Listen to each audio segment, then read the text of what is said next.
नमस्कार मित्रमैत्रिणींनो, आजच्या व्हिडिओमध्ये आपण जाणून घेऊया संक्रांती भोगीचं महत्त्व.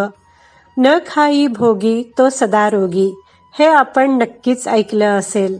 याचा अर्थच असा आहे की आनंद घेणारा किंवा उपभोगणारा.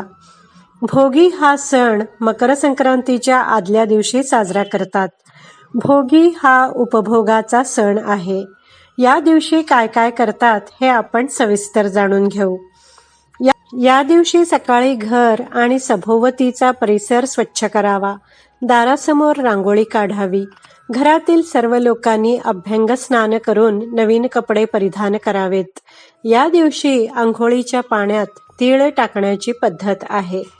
भोगीच्या दिवशी महाराष्ट्रात खास भोगीची मिक्स भाजी आणि बाजरीची भाकरी करण्याची पद्धत आहे.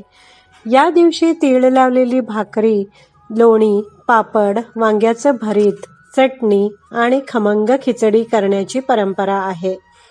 अनेक ठिकाणी सासरच्या मुली भोगी सणाचा आनंद घेण्यासाठी माहेरी येतात. भोगी का साजरी केली जाते?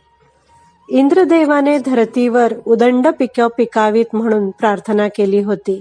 म्हणून वर्षानुवर्ष पिकं अशीच पिकत राहावीत या प्रार्थनेसह भोगी साजरी करण्याची पद्धत आहे.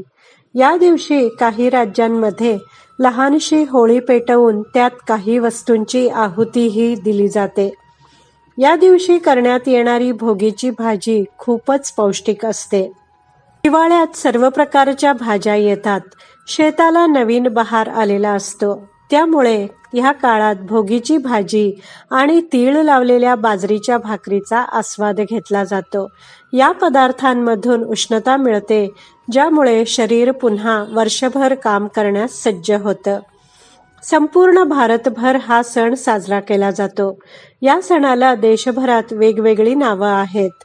तामिळनाडूत हा सण पोंगल, तर आसाममध्ये भोगली बिहू या नावाने ओळखला जातो. पंजाबमध्ये लोहिरी, तर राजस्थानमध्ये उत्तरावन म्हणून साजरा केला जातो. या दिवशी जुन्या वाईटाचा त्याग करून चांगल्या गोष्टी अंगीकारल्या जातात.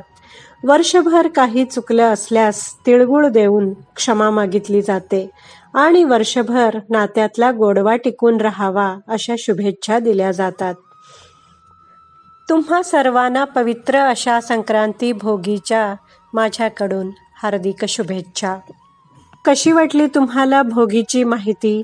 व्हिडिओ आवडला असल्यास व्हिडिओला लाईक करा, शेअर करा, कमेंट करा. माझ्या चॅनलला सबस्क्राईब करायला विसरू नका. व्हिडिओ पाहिल्याबद्दल धन्यवाद.